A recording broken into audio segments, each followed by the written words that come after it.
Hi everyone, my name is Charlie and today I'm here to discuss the many ways in which I have failed as an indie author. If you didn't know, I have released 6 books now. Count them with me.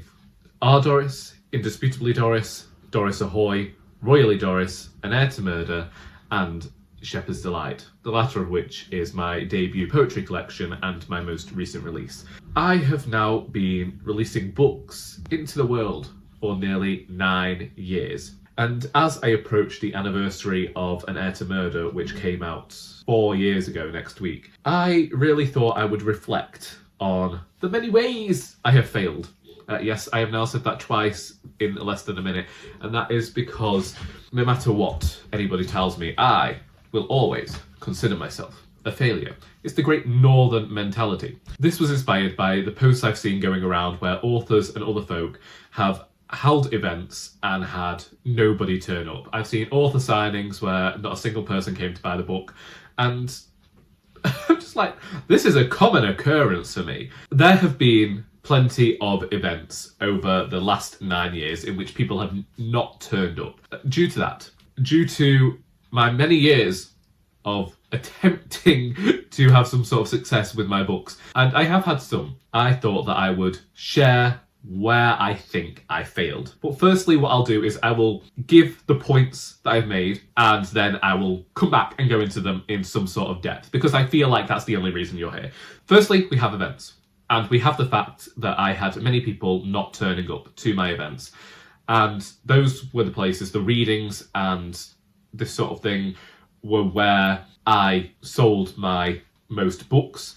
I haven't really sold very well online. I have made £555 over 9 years. It works out to I've made about £46 a year, which isn't really enough to live on. So we have that. We have the events. We have a failure to advertise. We have included in that the shame of promoting my own work and possibly being an indie author. We have a failure to support and communicate with other indie authors, a failure to use the resources in front of me, and failure to write fast enough. Those are going to be the points that I cover in this video. If you have any further questions that I don't cover, then please feel free to ask them in the comments. When I first started this whole journey of being an indie author, it was entirely a spur of the moment decision. I toyed with it for a while, but it was only when Joy Winkler invited me to be part of an author panel at Knutsford Library that I made the final decision that yes, I was going to be bringing out a book in 2015, and that was Our Doris. I think that my success with Our Doris is almost tied into where the failure began. So when I first released Our Doris, at that point I had been going around to various open mics and things for a few years, sharing monologues that I had written about this character, and I regularly got asked, when was the book coming out? And I just said, well, this is only a bit of fun, it's never going to happen. And then it did. And because I've been to all these libraries and these people had heard the word, I got invited to go back to those libraries, and I had really successful events. Other writers had always told me, you have no success in libraries, there's no point going, you won't sell a single thing. It's a library, people are going to want to borrow the book from the library. And I've noticed that that's the case nowadays, but when I first started, that wasn't. I was going to all these places and I was regularly selling out of the book. Because of that, I was able to join the Society of Authors, because I'd sold so many copies of Our Doris. Then I had some bad news, which really put me off writing for a while, and that was documented on this channel back in the day. However, I still went to the events, and I still talked about my work, but to go to that thing where I said about my failure to write fast enough, when I first started, people were saying that you really needed the next book after your first release to be released within the first 3 months. I didn't do that. I didn't release another book until September 2017, which was over 2 years since I had released Our Doris. I could see a definite change in the people that were inviting me to go and talk at their libraries. I still had those connections and people were still giving me events, but I had become yesterday's news very quickly. Also, people might have read Our Doris and not liked it, so they didn't come along to the next event with Indisputably Doris. Another thing that happened when I released the second book is that I chose to do a lot of events to tie in to National Libraries Week. And this was when people started not showing up. So my first event for Indisputably Doris was at Sandbach Library. I spent nearly £300 on this event. I say this because I had bought all of the books, and I bought extra because of how well I'd done with Our Doris. Then I had to pay to get there because I still didn't drive yet, so I had to use one of my driving lessons to get there. That was 30 quid. There were a lot of costs involved in that one. And only 3 people showed up because it was absolutely persisting down on the day. And I think that we can never be certain of the weather. And I think that when it comes to events, we just have to almost accept that there is the chance of disappointment. However, the problem came in National Libraries Week, in which I gave myself 6 events over 5 days. Please ignore the rain. At the time, I became really despondent because I kept going to places and people weren't turning up. And I had advertised these things exceptionally well. I was always saying I was going to be there. I'd released flyers. I talked about it regularly, about where I was going to be.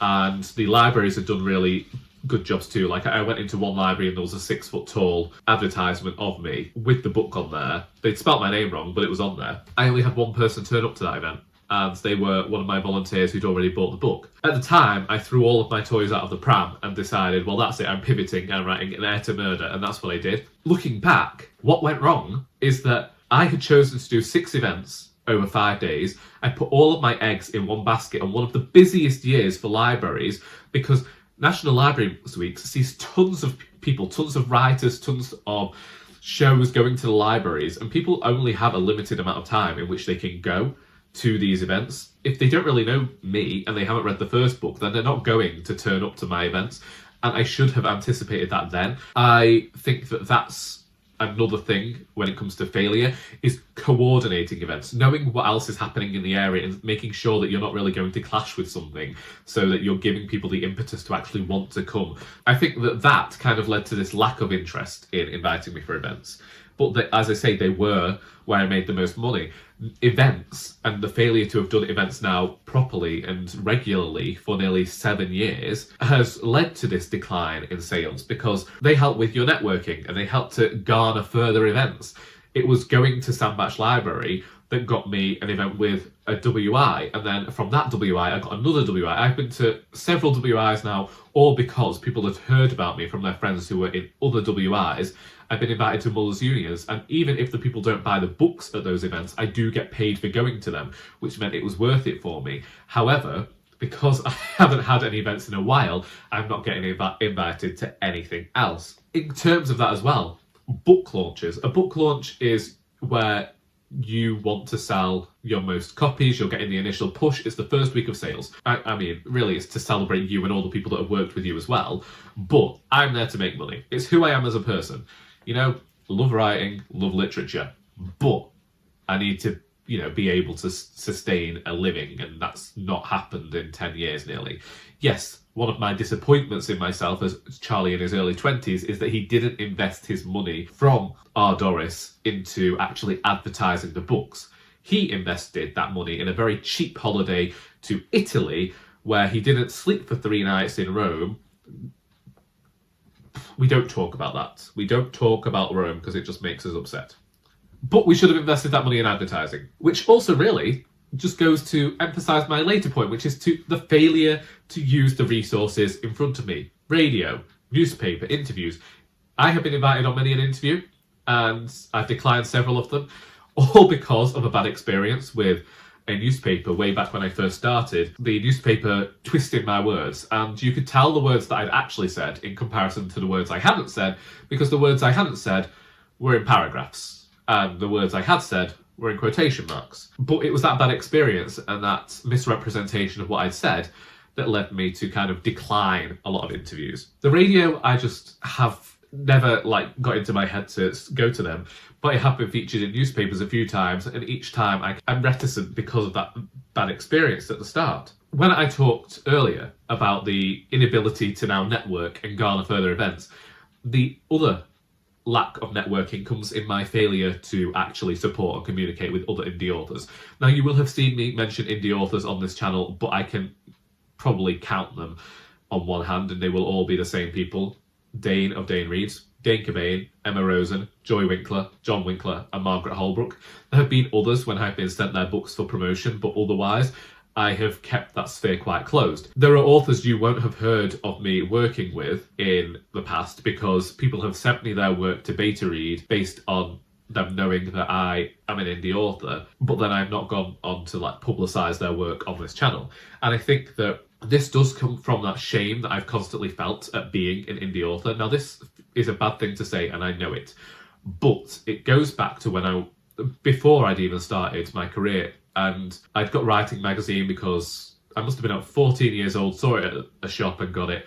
And it talked about how self-publishing was a bad thing and you would never be taken seriously as this self-published author. And when I released Our Doris, I released it with this mindset that I was doing that because it didn't really have marketing potential in the traditionally published world. And I can still remember I was really enthusiastic that this book was coming out and so many people were going to be coming to my launch. And a day or two before it, I just happened to say about how I couldn't believe I was an author. And somebody responded to me, well, you're not. You're not an author because you've done all this yourself. You haven't put in the hard work. I was like, well, no, I have put in the hard work, but I've just not done it in the way in which you expected me to. But that enhanced the shame then. And that's what led me to not like to promote the book too much, because as soon as people would find out that the book was independently published, it was almost like this red flag to them and it would stop them from picking the book up. And it's actually happened a few times. When people hear that I'm an author, then they're enthusiastic. When they hear that I brought the book out myself, it's almost I can see them take the step back and just put the book down and be like, oh, well done, pat on the head, that sort of thing. But you can't be serious. It has led to me not communicating with other indie authors because I feel like if there is a certain amount of shame there, then it also indicates a lack of respect for what other people are doing. And I don't really want to be putting that energy out into the universe. Will I ever get over that shame? I don't know. But it has led to this failure to advertise. And that's one of the big things that is going to hell. Also, the cost of advertising has always meant that I've been more reticent, but I think it goes into this whole thing of you have to spend money to make money. I think another problem has been my failure to expand outside of my county, really. Back in 2017, I did travel all the way up to Garstang. Now, yes, admittedly, this was a mistake. I hadn't meant to go to Garstang in Lancashire. I had meant to go to Garton or Gatley, but I got confused and I'd already emailed Garstang and agreed to the event before I had realised. And I have spoken to a book group in South Africa when I first started my career. They didn't invite me over, but they did do a Facebook group and people bought my book. So that was fine and they reviewed it. That was great. When I started, I didn't drive. But the train still existed. I could have gone outside of my county. I could have travelled further across the north of England and publicised this book more. I didn't. At the time, I thought, well, I don't really need to. I've made quite a lot of money off this book just in this area alone. I really didn't get my name out there. And I think that not a lot of people really know that Charles Heathcote wrote a series about a 72-year-old housewife that made some of his friends cry. Whether because of the bad writing or because they were just incredibly supportive of him, I don't know. I suppose that YouTube has helped me actually expand outside of my own county. I'm always grateful to the people on YouTube that have bought my books and have read them and reviewed them, whether they've liked them or not. I do not mind because it still helps to publicise the book and might help other people decide to read it. I've read books based on negative reviews before because I've recognised that what somebody else has disliked is something that I like to see in fiction. Part of me just wishes that I'd got over these fears and travelled more and taken the risk because, I failed in my own county. I could have gone on to like 50 counties and failed there as well. Now, to go back to events and then to round this video off, I haven't had a book launch since 2020 because a certain huge global event happened. And then when I planned to do events for Royally Doris, the Queen died. The Queen died on the day that I released Royally Doris. And I had emailed libraries months before, and suddenly this slew of emails came into my inbox where people finally had a reason to say, no, it would be in poor taste to invite you to our library to read this book where Doris is getting invited to Buckingham Palace. Others would say we're in a national period of mourning. And I'd be like, well, you weren't in a national period of mourning when I emailed you 6 months ago, Brenda. But unfortunately, that's why those events dried up. And I did get events for An Heir to Murder, and that was great. But unfortunately, Charlie's just not flavour of the month anymore. And hopefully I can try and get back into the libraries and get some more events. But for the most part, I am now basically just writing because I love to write. And I really enjoy creating these worlds, and the small community that is there supporting all of these books is something that I hold dear, because we are not making money from this endeavour. 10 years ago, when I was first thinking about this, I thought I would be living in a nice stone cottage in the countryside by now. Might not have been owning it, but I've been renting it based on the success of my books. And I'm still living with my parents. Still in the same bed I was in at 1 year old. Is it a failure? Kind of feel like it is.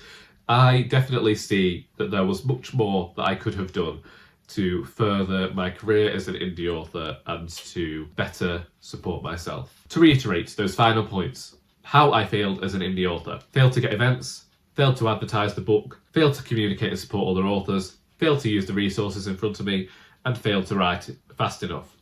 There were probably more that I mentioned in this video, and as I say, if you have any questions, please feel free to ask them in the comments. That's me, Charles Heathcote, indie author and perpetual failure, who hopes that you've enjoyed this video and at least got something out of this, because until next time, that is all.